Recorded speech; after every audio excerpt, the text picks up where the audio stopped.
जय श्री कृष्णा।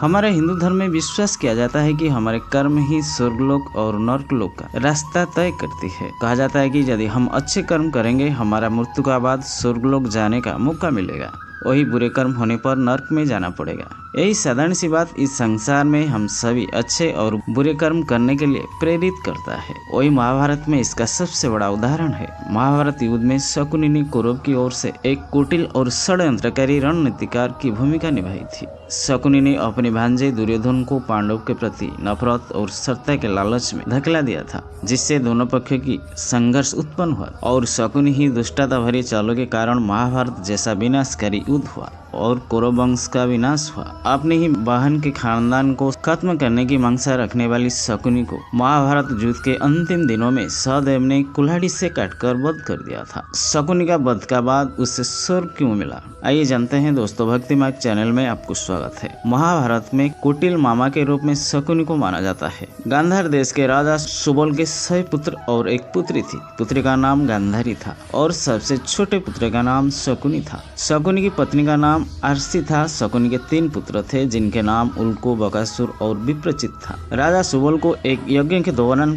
पता चला कि उनकी पुत्री गांधारी की कुंडली में दोष है और इस दोष के कारण गांधारी का विवाह जिससे होगा तत्पश्चात उसकी मृत्यु हो जाएगी। राजा सुबल ने अपने पुत्री का कुंडली दोष को खत्म करने के लिए उनका विवाह एक बकरी से करा दिया था और विवाह के पश्चात उस बकरे को मार दिया था। ऐसे में गांधारी की कुंडली से वो दोष समाप्त हो गई थी। कुछ दिनों का बाद गांधारी का विवाह हस्तिनापुर के राजा धृतराष्ट्र से हुआ। गांधारी हस्तिनापुर के रानी बन गई थी। धृतराष्ट्र के अंधे होने का कारण शकुनी इस विवाह के खिलाफ थी कि वो धृतराष्ट्र जन्मांध है, सारा राजपाट तो उनका भाई पांडु ही देखता है, लेकिन वह इस विवाह को होने से रोक नहीं पाए थे। विवाह के कुछ दिनों के बाद ही राजा पांडु और राजा धृतराष्ट्र को पता चल गई थी कि गांधारी का विवाह पहले से हो चुका है। राजा धृतराष्ट्र को इस विश्वासघात से इतना क्रोध आया कि उसने गांधारी के संपूर्ण राज परिवार को बंदी बनवा लिया था और सजा के तौर पर वह उन्हें एक दिन का भोजन केवल 1 मुट्ठी अनाज ही देता था। इससे केवल एक व्यक्ति का पेट भर सकता था और इस भोजन से एक ही व्यक्ति का जान बच सकती थी। राजा धृतराष्ट्र ने क्रोधित होकर राज परिवार का पर अन्याय अत्याचार करने लगा। राजा सुबल ने चिंतित हो गए थे कि उनका राजवंश को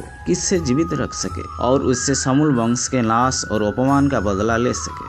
शकुनी अपने सभी भाइयों में से सबसे चतुर और बुद्धिमान था। राजा सुबल ने कारागार में मौजूद अपने पूरे परिवार को एक कार्य सौंपा था। वह सबको एक हड्डी के साथ साथ एक धागा दिया और सभी को बोला कि इस धागे को बिना छुए एक छोर से दूसरे छोर जो लेकर जाएगा समस्त भोजन उसे ही दिया जाएगा। इस कार्य में राज परिवार विफल हो गए थे, मगर शकुनी ने एक कार्य चमत्कार भाव से कर दिया था। उसने धागे के एक छोर पर अनाज का एक दाना बांधा और दूसरी ओर एक चींटी और धागे के बीचों बीच हड्डी को रख दिया था। चींटी ने अन्न के दानों को खाने के लिए हड्डी को पार करते हुए धागे के दूसरे छोर पर पहुंच गई थी, जिससे दोनों छोर मिल गई थी। शकुनी के इस चतुर बुद्धि के कारण राजा सुबल ने समस्त भोजन केवल शकुनी को खाने के लिए देता था। शकुनी जीवित रहकर गांधार राज परिवार का अपमान का बदला ले सके और कौरव वंश का नाश कर सके। कुछ दिनों के बाद शकुनी के पूरे परिवार ने भूखमरी के कारण एक एक कर उसके सामने दम तोड़ दिया था। मरने से पहले राजा सुबल ने धृतराष्ट्र के सामने अपनी आखिरी इच्छा रखते हुए बेटे शकुनी को कारागार से मुक्ति करने के लिए निवेदन किया था। राजा धृतराष्ट्र ने राजा सुबल की आखिरी इच्छा मान ली थी और शकुनी को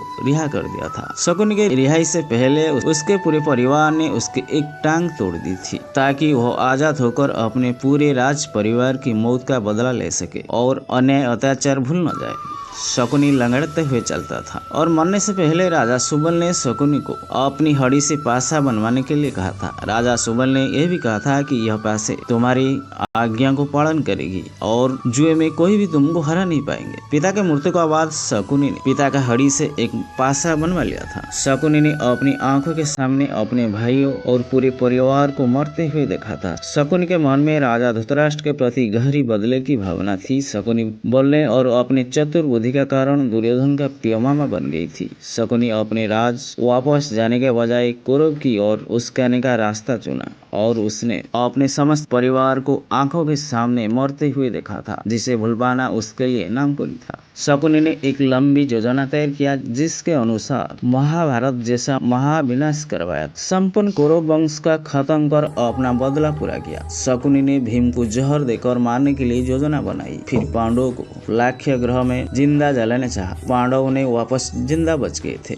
फिर शकुनी ने पांडव को वनवास भेजने के लिए योजना बनवाई थी। फिर आखिर में आकर महाभारत युद्ध में खत्म हुई थी। महाभारत युद्ध में अगर पांडव का साथ भगवान श्री कृष्ण नहीं देते तो शकुनी जैसा विद्वान और षड्यंत्रकारी से बचना असंभव था। महाभारत युद्ध के आखिर दिन शकुनी और सहदेव के बीच भयंकर युद्ध हुआ। इस भयंकर युद्ध में सहदेव ने कुल्हाड़ी से शकुनी का वध कर दिया था। शकुनी के भले ही महाभारत युद्ध में वध हो गया था, लेकिन उसने अपने गांधार परिवार और पिता का मृत्यु का अपमान का बदला पूरी कौरव वंश का विनाश कर लिया था। महाभारत युद्ध में शकुनी का साथ उनका 3 पुत्रों का भी वध हो गया था। महाभारत युद्ध के बाद भगवान श्री कृष्ण ने भीम को बुलाया और विनाशकारी पाशा को नष्ट करने के लिए कहा था, ताकि भविष्य में महाभारत जैसा सर्वनाश ना हो। उसी समय अर्जुन वहीं से गुजर रहे थे। वहाँ ने केवल भगवान श्री कृष्ण के पासे नष्ट करने की बातें सुनी और स्वयं ही कुछ दूर जाकर एक नदी में उस पाशा को फेंक दिया था। जब यह बात भगवान श्री कृष्ण को पता चली तो वहाँ ने अर्जुन से कहा कि तुमने बहुत बड़ा अनर्थ कर दिया है। अगर उस पासे पानी में बहते हुए किसी को मिल जाए, फिर जुआ इस संसार में फिर से शुरू हो जाएगा और फिर इस संसार में इंसान के बर्बाद का कारण बनेगी। आज की कलयुग में भगवान श्री कृष्ण की यह बात सच साबित हो रहा है। आज की कलयुग में जुआ खेल में कितने परिवार बर्बाद के कारण बना हुआ है। माना जाता है कि शकुनी ने इतने अन्याय, अधर्म, पाप किए, लेकिन यह सब अपने परिवार का बदला लेने के लिए किया था। उसके आंखों के सामने अपने पूरे परिवार को भूख से दम तोड़ते हुए देखा था और उनकी मौत का न्याय करने के लिए उसने इतने पाप किए थे। इसलिए शकुनी के मृत्यु का बाद उन्हें स्वर्ग मिला था। शकुनी ने जो भी षड्यंत्र रचे अपने पूरे परिवार का बदला लेने के लिए किया था। आज भी शकुनी के सम्मान में केरला राज्य में एक भव्य मंदिर है।